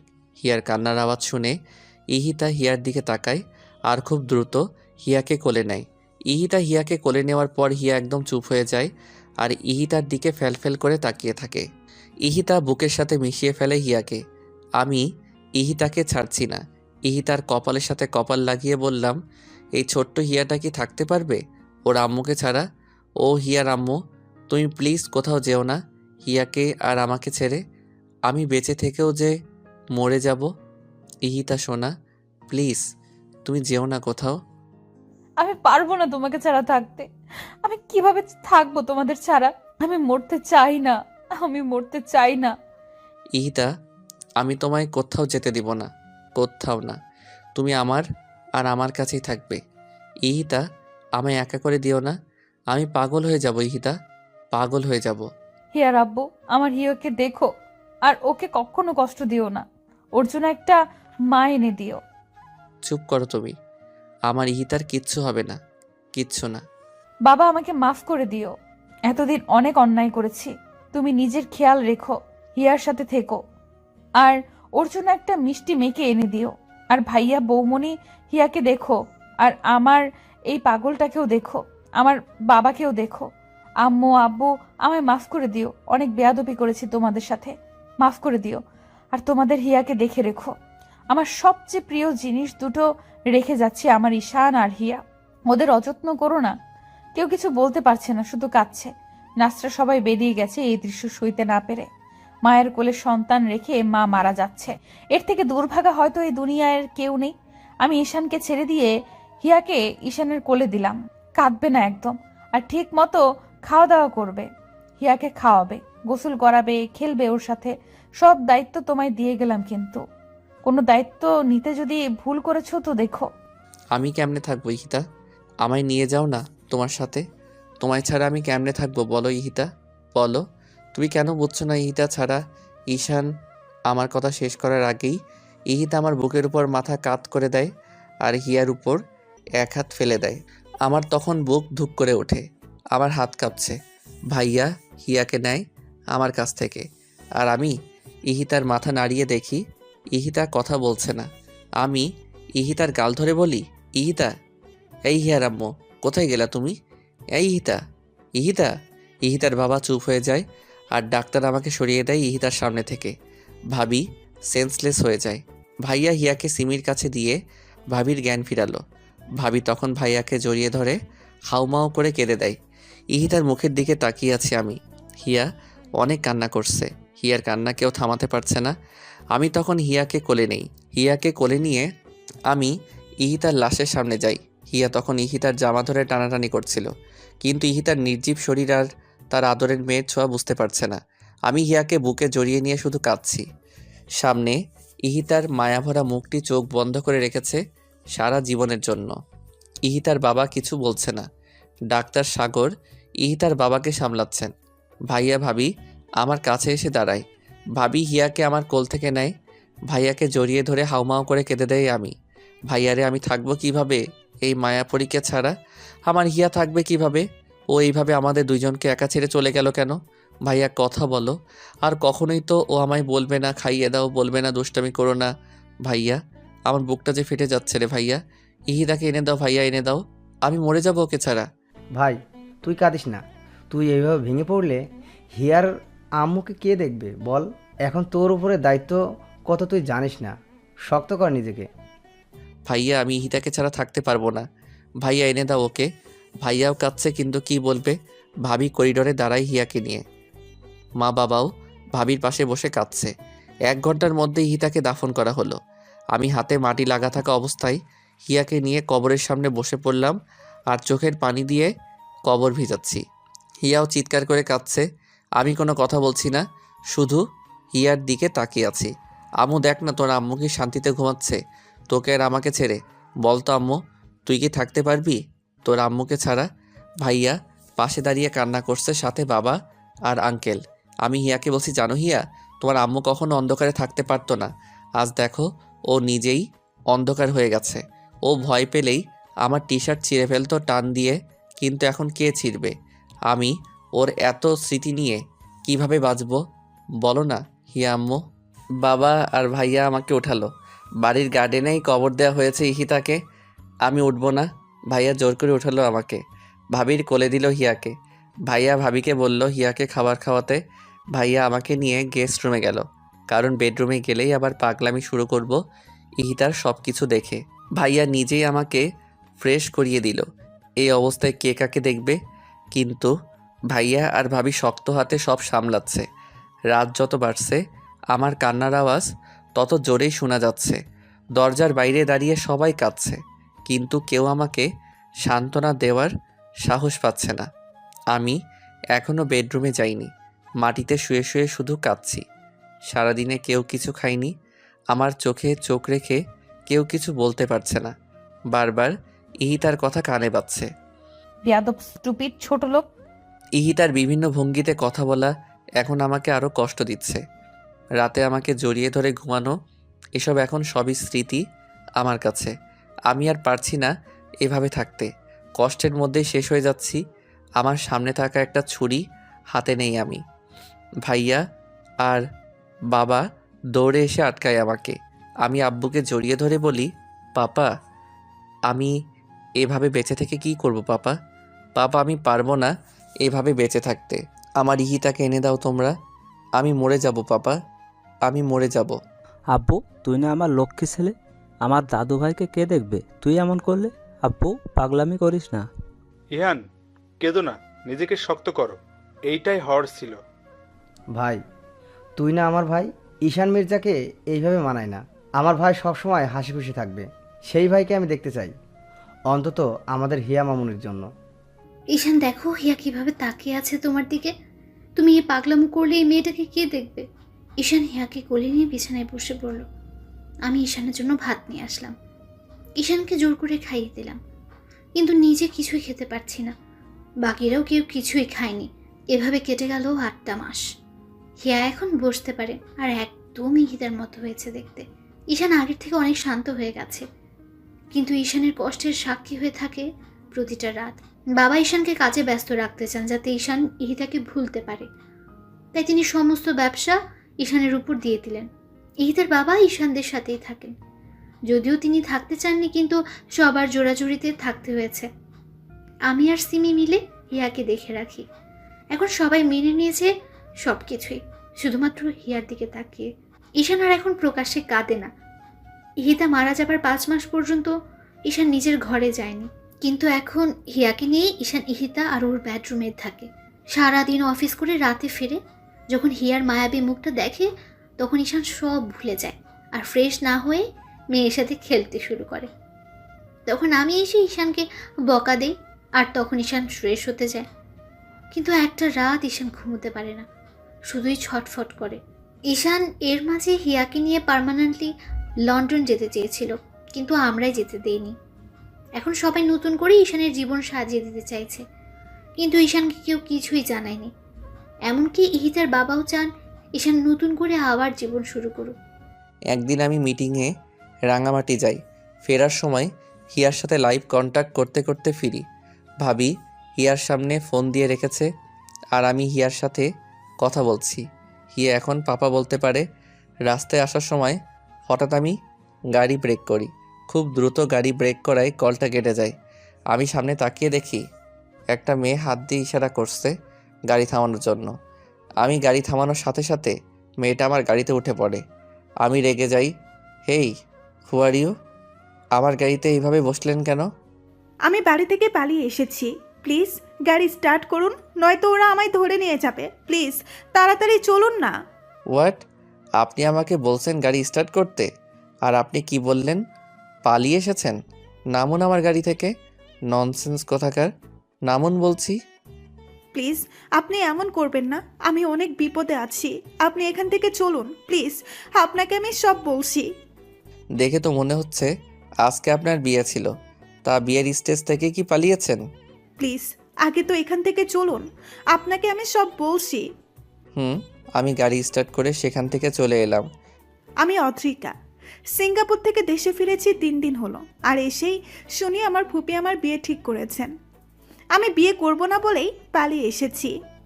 তা বিয়ে কেন করবেন না? বয়ফ্রেন্ড আছে? আরে না, ওইসব কিছু না, সে অনেক কথা। সরি, আপনাকে আমি ঝামেলায় ফেলে দিলাম। নামবেন কোথায়? কোথায় নামবো জানি না, ঢাকাতে আমার কোনো রিলেটিভ থাকে না। আজীব তো, কোথায় নামবেন জানেন না আর আমার গাড়িতে উঠলেন। যদি কিছু মনে না করেন আপনাকে একটা কথা বলি। হুম। আপনি মেরিন রেজিস্ট্রিতে সাইন করতে পারেন, যাতে আমি আমার ফুপিকে দেখাতে পারি আমি ম্যারিড। কথা দিচ্ছি আপনার কোনো ঝামেলা হবে না, ফুপি ট্রাস্ট করলে আমি আপনাকে ছেড়ে দেব আর আমি বাইরে চলে যাব। লোকটা এই কথা শুনে গাড়ি খুব জোরে ব্রেক করলো আর বলল, কি বললেন আপনি? আসলে আমার ছেলে ফ্রেন্ডদের সবাইকে ফুপি চিনে তো, তাই, নয়তো ওদেরই হেল্প নিতাম। নামুন আমার গাড়ি থেকে। Just get down from my car. আমি অদ্রিকাকে রাগে গাড়ি থেকে নামিয়ে দিলাম। অদ্রিকা অসহায়ের মতো তাকিয়েছিল আমার দিকে, কিন্তু আমি এতটাই রেগে গেছি বিয়ের কথা শুনে, যা বলার বাইরে। তাই আমি অদ্রিকাকে একা ফেলেই চলে গেলাম। কিছু দূর যাওয়ার পর ভাবি ফোন দেয়। ফোন রিসিভ করে বলো, বৌমণি। আর কতক্ষণ লাগবে আসতে? হিয়া কাঁদছে কিন্তু। ঘন্টাখানেক লাগবে বৌমণি। মেজাজ এত চওড়া কেন? এমনি। বলো কেন? এরপর আমি ভাবিকে সব বললাম। এসব শুনে ভাবি রেগে গেল আমার উপর। কাজটা তুমি ঠিক করলে না ঈশান। ভুল কি করেছি বৌমণি? ওই মেয়ের সাহস হয় কি করে আমার ইহিতার জায়গা চাওয়ার? মেয়েটা নিশ্চয়ই কোনো বিপদে পড়েছে তাই এমন করে বলেছে। তুমি যাও ওকে ফিরিয়ে নিয়ে আসো, আর সেটা আমি বলছি ঈশান। কিন্তু বৌমণি। কোনো কিন্তু না ঈশান, আদ্রিকাকে নিয়ে বাসায় ঢুকবে। ফোন রাখছি আমি। আমি এইবার কন্ট্রোলের বাইরে চলে গেলাম। রাগে গাড়ি ঘোরালাম আর গাড়ির স্পিড 85 কিলোমিটার পার আওয়ার করলাম।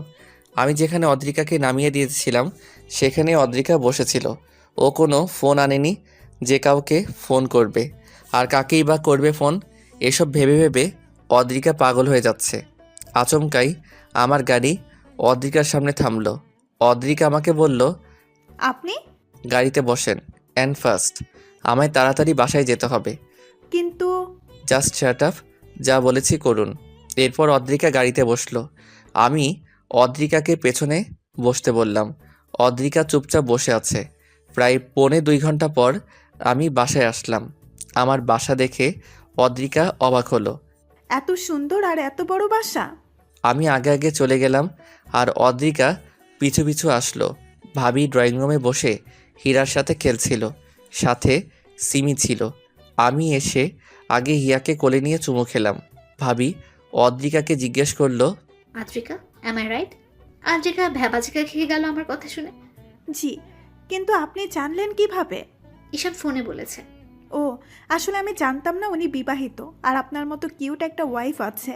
ওনার আর এই মায়াপুরীটা আছে। সরি, আমার ভুলের জন্য। তুমি কি বললে? ঈশান আমার ভাই হয়, আমার দেবরও। এই মেয়ের মাথায় প্রবলেম আছে বৌমনি, সেইটা তোমায় আগেই বলেছিলাম। তোমার জন্যই এই উটকো ঝামেলাকে আনতে হলো আমার। সরি, আমি বুঝিনি আসলেই। It's okay. তাহলে এই বেবিটা? ঈশানেরই মেয়ে। ও, বাবুর আম্মু কোথায়? আমার এই কথা শুনে ঈশান রেগে গেল আর বলল, গেস্ট হয়ে এসেছেন, সেই মতোই থাকবেন, বেশি কথা একদম বলবেন না। ওর কথা কিছু মনে করো না, ওর জীবনের রঙিন সময় হারিয়ে গেছে একটা আকস্মিক দুর্ঘটনায়। মানে? এরপর তিন্নি ভাবি আমাকে সব বলল। আমি কেঁদে দিলাম, সাথে সিমি আর ভাবি কাছে। এত বড় একটা ঘটনা ঘটে গেছে ওনার সাথে। এই মায়াপুরীটা কিভাবে আছে মায়ের আদর ছাড়া? ঈশানের ভালোবাসায় মেয়েকে চোখের আড়াল করে না ঈশান। হয়তো ঈশান মুখে কিছু বলে না, কিন্তু ওর নিঃশ্বাস আর প্রশ্বাস জুড়েই হিতা আছে। সকালে যখন মামুনিকে আনতে যাই তখন বুঝি কত রাত ঘুমায় না ঈশান, কিন্তু কেউ কিছু বলতে পারি না আমরা। ও কষ্ট পাবে বলে এখন নিশ্চয়ই ঈশান কাঁদছে। আমি বুঝতে পারিনি। যাও তুমি ফ্রেশ হয়ে আসো। সিমি, ওকে গেস্ট রুমে নিয়ে যাও, আলমারিতে নতুন কাপড় রাখা আছে, যেটা ইচ্ছে পরে নিও। আচ্ছা। অদ্রিকা ফ্রেশ হয়ে ভাবির কাছে যায়। ভাবি লাঞ্চ সার্ভ করছিল। আমি এখনও নিচে নামিনি। হিয়াকে ঘুম পাড়িয়ে দিয়ে নিচে খেতে আসলাম। অদ্রিকা একটু দূরে দাঁড়িয়েছিল। আমার চোখ মুখ ফোলা আর চোখ লাল হয়ে আছে, সেইটা অদ্রিকা আর ভাবি দুইজনই খেয়াল করলো। অদ্রিকা নিজেকে দোষ দিচ্ছে এসবের জন্য। মা, পাপা, ভাইয়া কেউ বাসায় নেই, সবাই রাতে আসবে। আমি খুব দ্রুত কোনো রকম খেয়ে উঠে নিজের ঘরে চলে গেলাম। ভাবিও আর কিছু জিজ্ঞেস করলো না।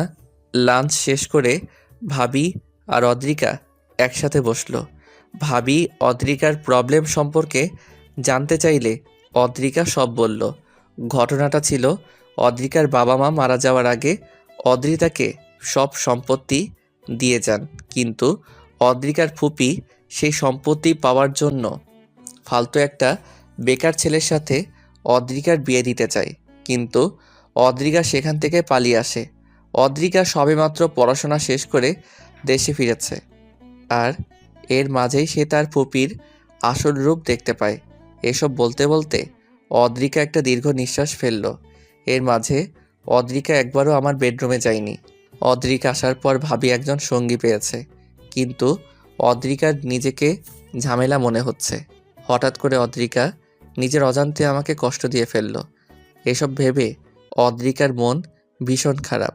রাত পর্যন্ত আমি নিচে নামলো না। ভাবিও 3 বার গিয়ে হিয়াকে দেখে এসেছে, কিন্তু অদ্রিকা আসেনি একবারও আমার ঘরে। রাতে সবাই একসাথে ডিনার করলাম। রাতে যখন সবাই খেতে বসলো তখন সবাই ভাবিকে জিজ্ঞেস করছিল, এই মেয়েটা কে?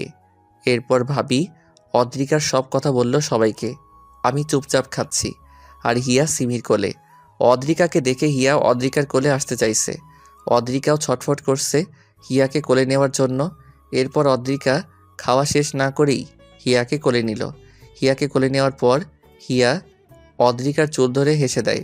অদ্রিকা হিয়াকে চুমু দিল। এরপর হিয়াকে কোলে নিয়ে খাওয়া শেষ করলো অদ্রিকা। সবাই হিয়ার দিকে তাকিয়েছিল। কতটা খুশি হয়েছে হিয়া অদ্রিকাকে পেয়ে। আমি খাওয়া শেষ করেই হিয়াকে নিয়ে উপরে চলে গেলাম। হিয়া তখন কেঁদে দিল, কিন্তু আমি হিয়াকে থামাতে থামাতে উপরে উঠে গেলাম। অদ্রিকার মন খারাপ হয়ে গেল আমার এমন ব্যবহারে। অদ্রিকাকে তখন ভাবি বলল, কিছু মনে করো না। না বৌমনি। রাতে আমি গেস্ট রুমে ঘুমিয়ে পড়লাম। খাওয়া দাওয়া শেষ করে ইতিহার বাবা, ইহানের মা, ঈশানের পাপা, ভাবি আর ভাইয়াকে ডাকলো। মেয়েটা তো ভালোই বৌমা। হ্যাঁ মা, অনেক হাসি খুশি একটা মেয়ে। দেখতেও অনেক সুন্দরী, আর হায়ার এডুকেশনও। হ্যাঁ আঙ্কেল, আসলে আপনারা যদি অনুমতি দেন তাহলে আমি একটা কথা বলবো। বলো। আজকে হিয়া আদ্রিকার কোলেও অনেক খুশি ছিল। মনে হলো আদ্রিকাকে ও আগে থেকেই চেনে, আর ঈশানের সারাটা জীবন পড়ে আছে। তাই আমি চাইছি যদি আদ্রিকা রাজি থাকে তাহলে ঈশানের সাথে আদ্রিকার বিয়ে দিলে কেমন হয়? বৌমা, আমরাও এই কথাটাই ভাবছিলাম, ছেলেটার কত একা থাকবে, ওর তো একটা চাওয়া পাওয়া আছে, আর ওর মন থেকে ইহিতার স্মৃতি মুছার জন্য একটা ওয়ে দরকার, আর এইটা হচ্ছে অদ্রিকার মতো ভালো আর রুচিশীল একটা মেয়ের সঙ্গ। হ্যাঁ বেয়াই, আপনি ঠিক কথাই বলেছেন। কিন্তু পাপা, ঈশান তো রাজি হবে না, আর ও চাইবে না আবার বিয়ে করতে।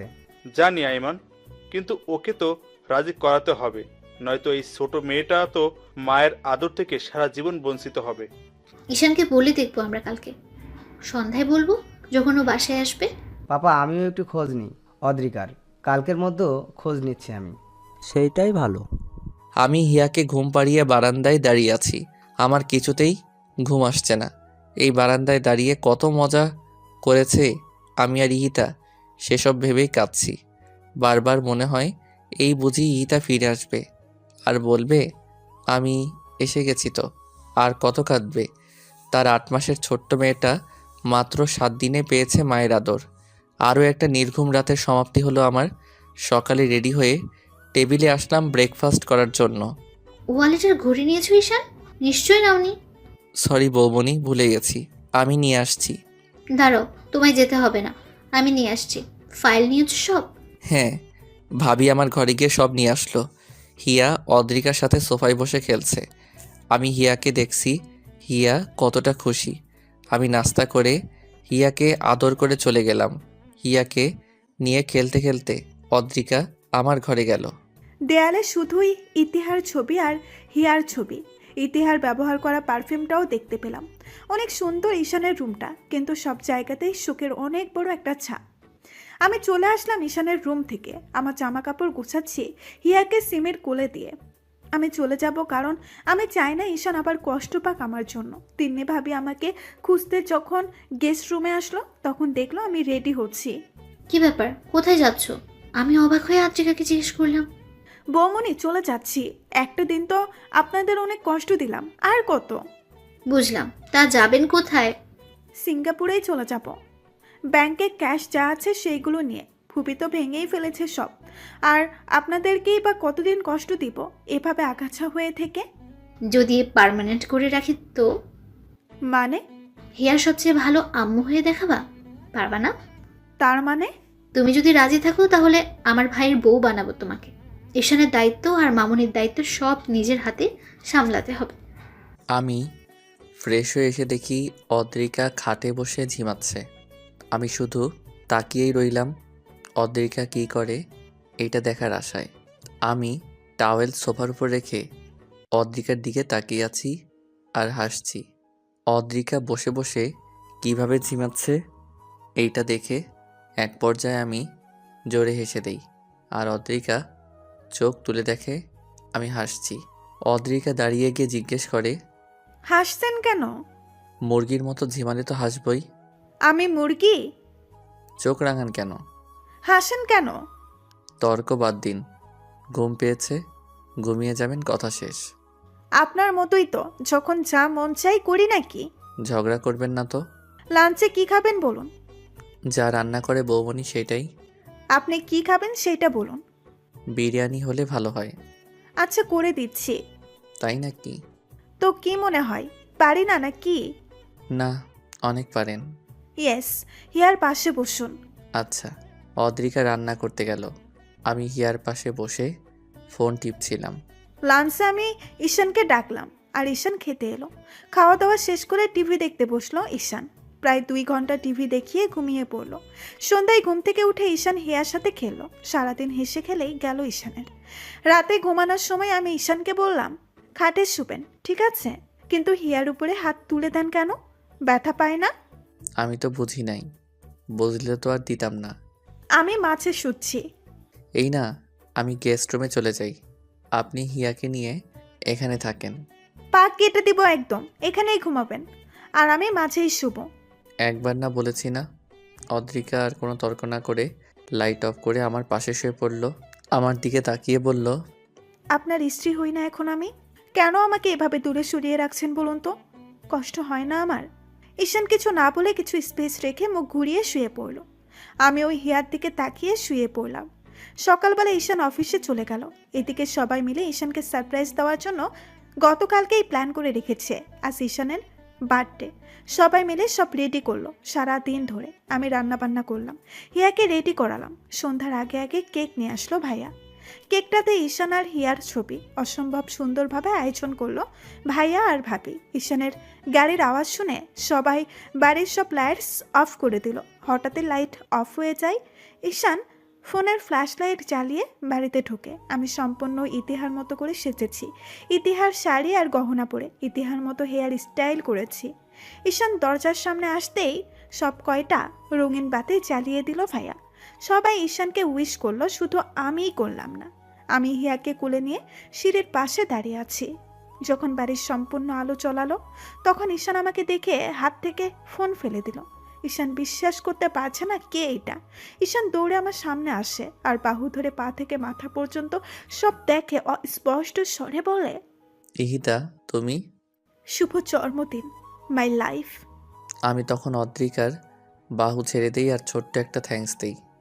আমি সম্পূর্ণ ভেঙে পড়েছি অদ্রিকাকে এইভাবে দেখে। বারবার অদ্রিকার দিকে তাকাচ্ছি আর অদ্রিকা আমার দিকে। আমি আর অদ্রিকা মিলে কেক কাটলাম।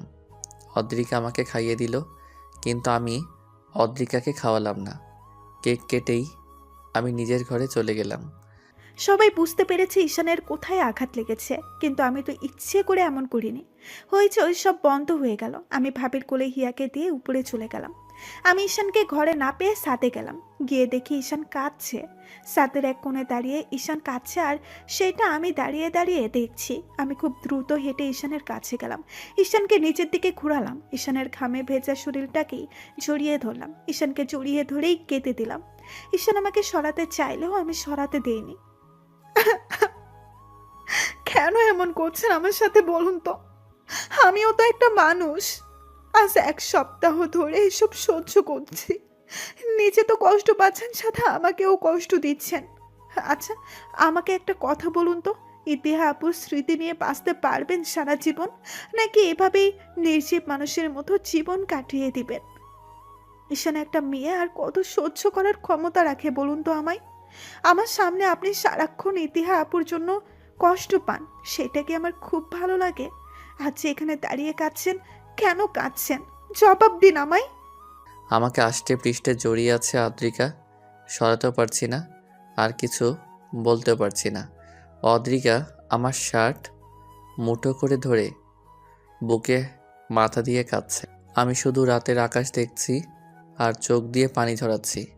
কিছুক্ষণ পর অদ্রিকা আমাকে ছেড়ে দিয়ে নিচে চলে এলো। অদ্রিকা ফ্রেশ হয়ে খাটের উপর বসে মাথা নিচু করে কাঁদছিল। প্রায় 10 মিনিট পর আমি ঘরে আসি। অদ্রিকাকে কাঁদতে দেখে আমি কিছু বললাম না। অদ্রিকা দেখেনি আমি এসেছি। অদ্রিকা ওয়ালেট রাখার আওয়াজ শুনে আমার দিকে তাকিয়ে চোখ মুছে ফেলল। আমি ফ্রেশ হয়ে অদ্রিকাকে নিয়ে খেতে গেলাম। সবাই একসাথে ডিনার করলাম। অদ্রিকা খাবার নাড়াচাড়া করে কিছু মুখে না দিয়েই ইয়াকে নিয়ে গেস্ট রুমে ঘুমাতে গেল। অদ্রিকা যে খায়নি তা আমি খুব ভালোভাবে খেয়াল করলাম, কিন্তু কিছু বললাম না। আমি খেয়ে উঠে গেলাম। ঘরে গিয়ে দেখি অদ্রিকা আর হিয়া ঘরে নেই। গেস্ট রুম লক দেখে বুঝতে পারি অদ্রিকা এভাবেই আছে। দরজা নক করলাম। অদ্রিকা দরজা খুলে দিয়ে ভেতরে চলে আসে। আমি অদ্রিকাকে বললাম, তোমার ঘর এটা নয় অদ্রিকা।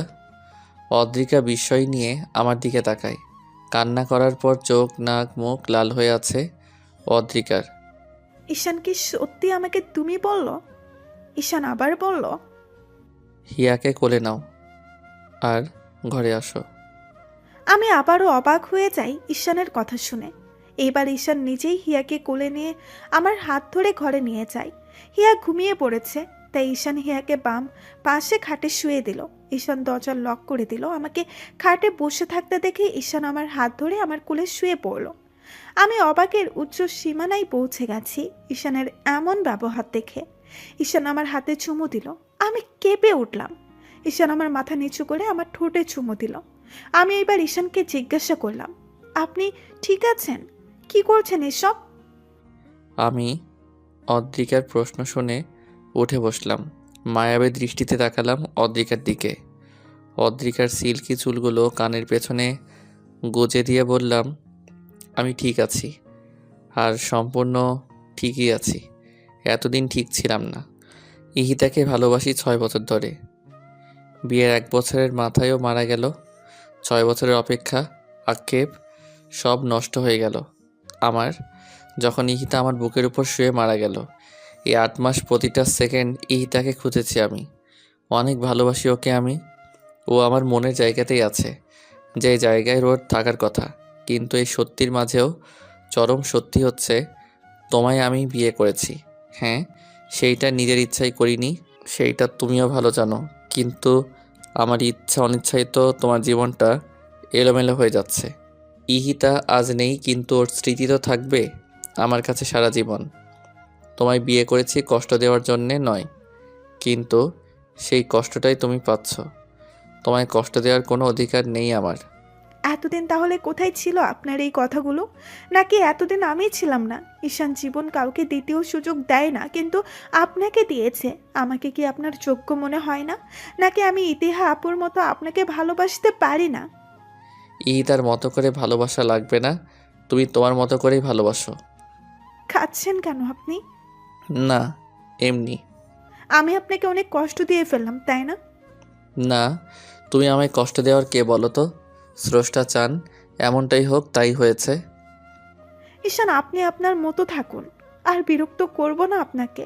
আমি জানি আপনি কতটা ভালোবাসেন ইতিহা আপুকে, যার কারণে এসব আপনি মেনে নিতে পারছেন না। সমস্যা নেই, এইভাবেই থাকবো আমি সারা জীবন। শুধু আপনার সাথে থাকতে দিলেই হবে, আর কিচ্ছু লাগবে না। ঘুম পেয়েছে, ঘুমাবো।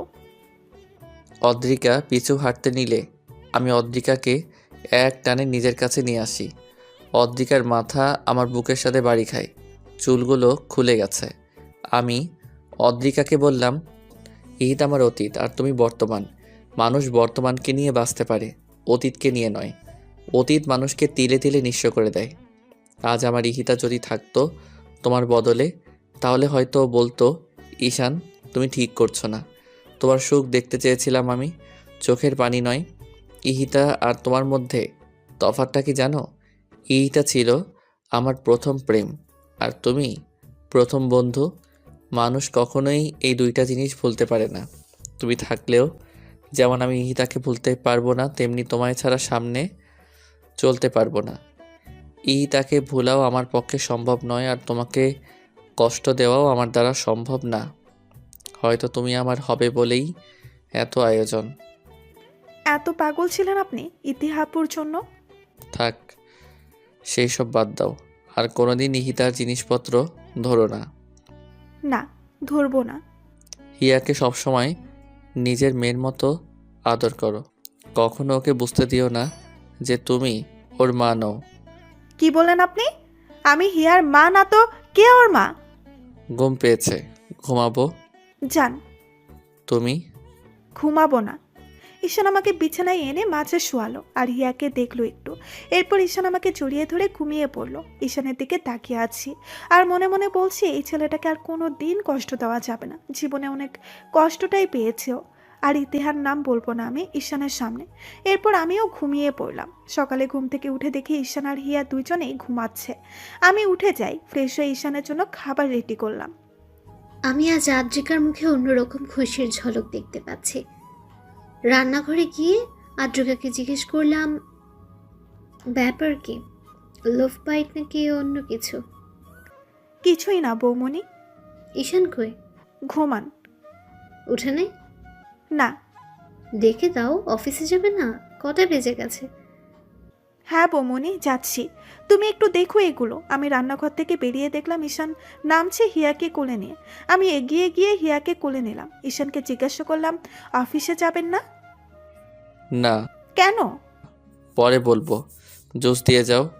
দিচ্ছি। শরীর খারাপ না তো আবার? আরে না, হিয়াকে দিয়ে যাও আমার কাছে। অদ্রিকা আমাকে জুস এনে দিল।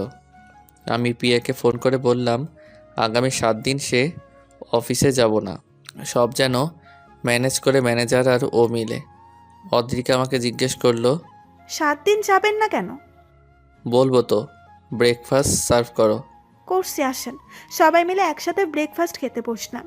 ঈশান খাবার মাঝে সবাইকে বলল, আমি আজ রাতের ফ্লাইটে কক্সবাজার যাচ্ছি অদ্রিকা আর হিয়াকে নিয়ে। সবাই অবাক হয়ে গেল, সাথে অদ্রিকাও। আমরাও ভাবছিলাম তোর বাইরে যাওয়া দরকার, দেশের বাইরে যা। না ভাইয়া, হিয়া বড় হলে বাইরে যাওয়ার প্ল্যান করব। অফিসে তাহলে আমি বসছি, তুই ঘুরে আয়। হুম। ঈশান আমাকে নিয়ে ঘুরতে যাবে এই কথা ভেবেই আমি লাফাচ্ছি। ব্রেকফাস্ট টেবিল থেকে হিয়াকে নিয়ে ঘরে গেলাম। ঈশান খাওয়া শেষ করে ঘরে এলো। ঈশানকে দেখে আমি ঈশানের কাছে এগিয়ে যাই, হিয়াকে কুলে নিয়ে। ঈশানকে জিজ্ঞাসা করলাম, আমরা কি সত্যি আউটিংয়ে যাচ্ছি? হুম। বিশ্বাস হচ্ছে না। হিয়াকে আমার কাছে দিয়ে তুমি রেডি হও, বিশ্বাস হওয়া লাগবে না। যাবো তো রাতে, এখন কিসের রেডি? কিছু লাগলে বলো, অর্ডার করে দেই। আর কাপড় গোছাতে হবে না? হ্যাঁ, তা তো হবেই। সেগুলোই করো এখন, আমি হিয়াকে দেখছি। আচ্ছা, আমি যাওয়ার জন্য সম্পূর্ণ তৈরি। সন্ধ্যার পর ঈশান আমি হিয়াকে নিয়ে রেডি হয়ে নিচে নামলাম। ঈশান হোয়াইট শার্ট আর ব্ল্যাক জিন্স পরেছে, আমি ব্ল্যাক শাড়ি আর গা ভর্তি গহনা। হিয়াকে আমি টি শার্ট আর শর্ট পরিয়েছি। আমাদের দেখতে ভীষণ সুন্দর লাগছে। সবার কাছ থেকে বিদায় নিয়ে ঈশান এয়ারপোর্টের উদ্দেশ্যে রওনা দিল। ড্রাইভার গাড়ি চালাচ্ছে আর আমরা পেছনে বসে আছি। ঈশানের কোলে হিয়া। ঈশান হিয়ার সাথে কত কথা বলছে, আমি সেই কথাগুলো মনোযোগ দিয়ে শুনছি আর হাসছি। ঈশান আমার দিকে এক নজর তাকিয়ে আবার হিয়ার সাথে মজা করা শুরু করে। 1 ঘন্টা পর ঈশান এয়ারপোর্টে গিয়ে পৌঁছালো আর সব ফর্মালিটি মেনটেন করে প্লেনে উঠলো আমাদের নিয়ে। বিমান ফ্লাই হবার পর বেশিক্ষণ লাগেনি কক্সবাজার পৌঁছাতে।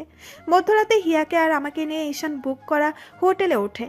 হোটেল রুমে গিয়ে ঈশান হিয়াকে পিছনে শুয়ে দেয়, কারণ হিয়া ঘুমিয়ে গেছে। এরপর ঈশান আর আমি ফ্রেশ হই। ঈশান কফি খাচ্ছিল, তখন আমি ভেজা চুল নিয়ে ঈশানের পাশে দাঁড়ালাম। ঈশান কফির মগটা রেখে আমার সামনে এলো, আমার কাঁধে হাত রেখে বলল, এত রাতে গোসল না করলেও পারতে, ঠান্ডা লেগে যাবে। করে ফেললাম। একা একা কফি খাচ্ছেন কেন?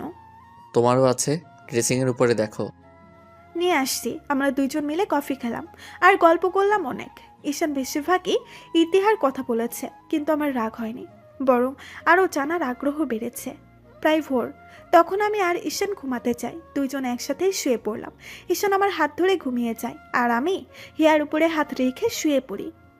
সকালে ঘুম থেকে জেগে দেখি অদ্রিকা এখনো ওঠেনি। আমি এক দৃষ্টিতে তাকিয়ে আছি অদ্রিকার দিকে। অদ্রিকা আড়মোড়া ভেঙে জেগে দেখে আমি হাতের উপর মাথা দিয়ে অদ্রিকার দিকে তাকিয়ে আছি। আমি তো খেয়াল করিনি অদ্রিকা জেগে গেছে।